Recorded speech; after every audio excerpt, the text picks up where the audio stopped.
गंगा दशहरा जो कि आगामी पर्व जून माह में 24 तारीख को होना है। नगर निगम के द्वारा जो त्योहारों को सुचितापूर्वक और सुलभ तरीके से श्रद्धालुओं के दृष्टिगत जो तैयारी की जा चुकी है पूरी, उसमें नगर निगम के द्वारा जो माँ यमुना के में जो श्रद्धालुओं के द्वारा स्नान किया जाता है उसमें जो तैयारी की गई उसमें खास करके जो नदी में बैरिकेडिंग का काम और त्यौहार के दिन वहाँ पर चेंजिंग रूम, मोबाइल टॉयलेट और जो अस्थायी जो टॉयलेट हमारे बनते हैं और पेयजल की व्यवस्था कराई जाती है।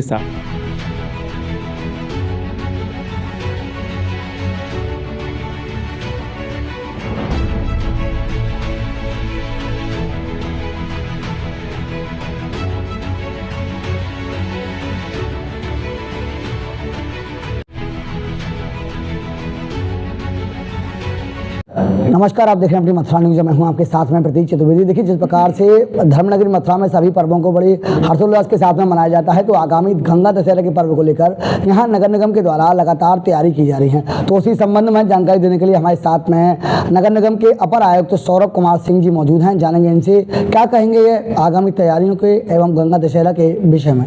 नगर निगम के द्वारा जो त्योहारों को सुचितापूर्वक और सुलभ तरीके से श्रद्धालुओं के दृष्टिगत जो तैयारी की जा चुकी है पूरी, उसमें नगर निगम के द्वारा जो माँ यमुना के में जो श्रद्धालुओं के द्वारा स्नान किया जाता है उसमें जो तैयारी की गई उसमें खास करके जो नदी में बैरिकेडिंग का काम और त्यौहार के दिन वहाँ पर चेंजिंग रूम, मोबाइल टॉयलेट और जो अस्थायी जो टॉयलेट हमारे बनते हैं और पेयजल की व्यवस्था कराई जाती है। साफ़ सफाई के प्रबंध कराए गए हैं। सीवर लाइन वगैरह चेक करा ली गई, कहीं से कोई सीवर लाइन चौक ना हो।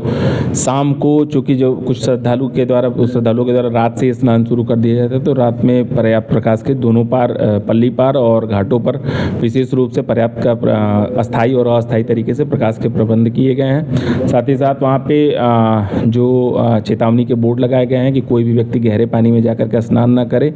और साथ ही साथ जो भी नगर निगम को जो प्रशासनिक स्तर पर ज़्यादा जिलाधिकारी महोदय के द्वारा निर्देश दिए जाएंगे, उसे क्रम में कंप्लायंस कराया जाएगा।